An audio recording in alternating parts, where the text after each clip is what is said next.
நின்று நிதானமா சாப்பிட்டாதான்ப்பா உடம்புல ஒட்டும். இந்தா தண்ணி குடிப்பா.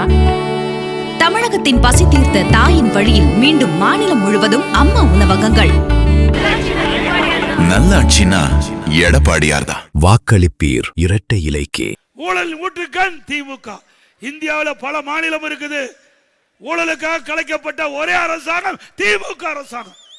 இன்றைய தினம் என்ன, டாஸ்மாக் நிறுவனத்தில் ஊழல் புரிந்ததாக அமலாக்கத்துறை கண்டுபிடிச்சு வழக்கு பதிவு செஞ்சிருக்காங்க.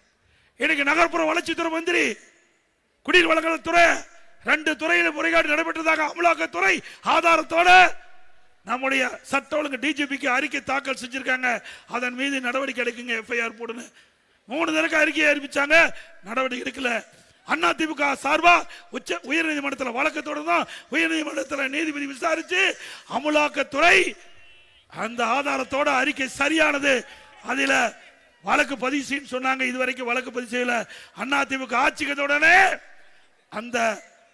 இந்த வழக்கு சட்ட நீதியாக நடவடிக்கை எடுக்கப்படும்.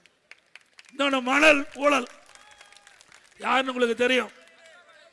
இன்றைக்கு செந்தில் பாலாஜி ஒரு நாளைக்கு 1000கணக்கான லோடு மணல் காவிரி ஆற்றிலிருந்து எடுத்தார். காவிரி ஆற்றிலிருந்து எடுக்கப்பட்டது.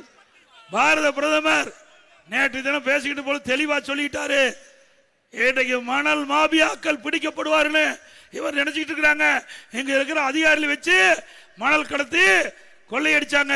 சேட்டலைட்ல இருந்து எடுத்துட்டாரு அவரு. சேட்டலைட்ல எந்தெந்த லாரி மணல் அல்லது என்று தெளிவா எடுத்திருக்கிறாங்க.